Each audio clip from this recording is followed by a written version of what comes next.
temple was not a peaceful place for Jesus to visit. It wasn't a relaxing place. It wasn't a spiritual place. It wasn't a holy place. As he came up the steps onto the main temple platform, what he found himself in was the middle of a cattle market, selling sheep and birds and exchanging money. The busyness of commerce, crowded at the most crowded time of year. This was not what the temple should be like, although Jesus knew exactly what he was going to find, because he visited it every year. As he made his way around the enclave of the priests, the central temple area, to the open area beyond, he moved from market to centre of politics. This is where the rabbis met. This is where the rabbis argued. This is where the country's morals and principles were guided from. And this is where Jesus was headed. He needed to meet these people, because these were the people who were planning to have him killed. When Jesus entered the temple, the chief priests and the elders of the people came to him as he was teaching. And they said, "By what authority are you doing these things? Who gave you this authority?" Jesus said to them, "I will ask you one question. If you tell me the answer, then I will tell you by what authority I do these things. Did the baptism of John come from heaven, or was it of human origin?" And they argued with one another, and they said, "If we say from heaven, he'll say to us, 'Then why didn't you believe him?' But if we say of human origin..." Then the Pharisees went and plotted to entrap him in what he said, so they sent their disciples to him, along with the Herodians, saying, "Teacher, we know that you're sincere and teach the way of God in accordance with the truth, but show deference to no one, and do not regard anybody with partiality. Tell us then, what do you think? Is it lawful to pay taxes to the emperor or not?" Jesus was aware of their malice and said, "Why are you putting me to the test, you hypocrites?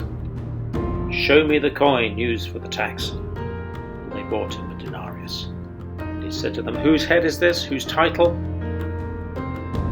"The scribes and the Pharisees sit on Moses' seat. Therefore do whatever they teach you and follow it. But do not do as they do, for they do not practice what they teach. They tie up heavy burdens hard to bear, and they lay them on the shoulders of others, but they themselves are unwilling to lift a finger to remove them. Woe to you, scribes and Pharisees, hypocrites! For you lock people out of the kingdom of heaven.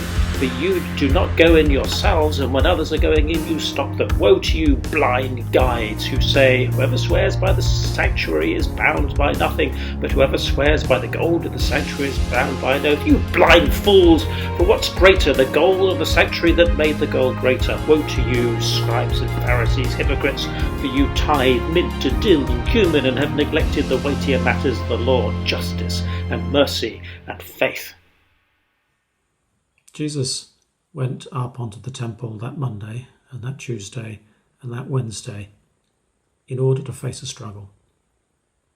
He knew what he was going to encounter when he went up those famous steps onto that iconic building. He knew on the Tuesday, having cleared away all the traders, that they'd be back, because they always were. And he knew that the rabbis and the priests and the professional arguers and debaters were very unlikely to suddenly admit that he was right and change their mind and end their plans to kill him. It wasn't here on the temple platform that Jesus was going to do the work of God, the ultimate work of God. But even so, he had to come. Even so, he had to face his critics. Even so, he had to give them one last chance to hear his message, to see the ways of God in front of their eyes, and to turn back to God and understand how God was working in the world. He had to give them that chance, even though there was little opportunity that they would take it up. And the same is true for us.